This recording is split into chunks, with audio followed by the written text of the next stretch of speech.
এগুলো সব হচ্ছে লোক দেখানো। যেহেতু মুখ্যমন্ত্রী ছবি তুলতে খুব ভালোবাসেন, আপনারা জানেন, সে চা বাগান হোক বা মেসির পাশে হোক, উনি তো ছবির সুযোগ কোথাও ছাড়েন না। তো ছবি তোলার সুযোগটা নষ্ট হয়ে গেছে ওনার। অন্যান্য মুখ্যমন্ত্রীরা ছবি তুলছেন, দিল্লির মুখ্যমন্ত্রীও করমর্দনরত ছবি মেসির সাথে তুলে ফেলেন। মুখ্যমন্ত্রীর হাতে ঘা লেগে গেছে, মানে মুখ্যমন্ত্রী ইগোতে আঘাত লেগে গেছে যে আমি পারলাম না, আমি এত বড় মুখ্যমন্ত্রী হই। তো সেই জন্য এখন উনি এইসব ফিকিরবন্দি করছেন পুরো ঘটনা থেকে চোখ ঘোরানোর জন্য। যদি ডিজিপি দায়ী হয় তাহলে পুলিশ মন্ত্রী দায়ী নয় কেন বলুন তো? ডিজিপি যদি দায়ী হয়, অর্থাৎ পুলিশের ব্যর্থতা যদি হয়, তাহলে সেই পুলিশি ব্যর্থতার জন্য কি পুলিশ মন্ত্রী দায়ী হবেন না? তাহলে মুখ্যমন্ত্রীকেও তাহলে শোকজ করা উচিত। মুখ্যমন্ত্রীকে শোকজ কে করবে? মুখ্যমন্ত্রীর দায়িত্ব নেওয়া উচিত না? আর তার থেকেও বড় কথা, পুলিশ শোকজ হয়েছে ডিজিপির উপরে, পুলিশ ভিড় আটকাতে পারেনি বা মেনটেন করতে পারেনি।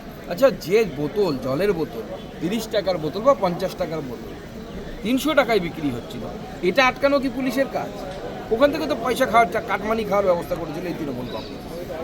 দেখুন, একটা চিঠি সোশ্যাল মিডিয়ায় ঘুরে বেড়াচ্ছে এবং সেটা বেনামি চিঠি। আমরা তো জানি না কে লিখেছে, কাকে লিখেছে।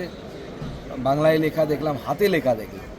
তো আমার তো মনে হচ্ছে পুরোটাই হচ্ছে গটা মমতা বন্দ্যোপাধ্যায়, কুণাল ঘোষ এবং তার সাথেই অরূপ বিশ্বাস, যার উপর করা যায় না একদম বিশ্বাস, সেই তিনজন মিলে এসব করছে। আর দ্বিতীয় কথা হচ্ছে, সব ইস্তফা ললিপপ দিয়ে কিছু হবে না।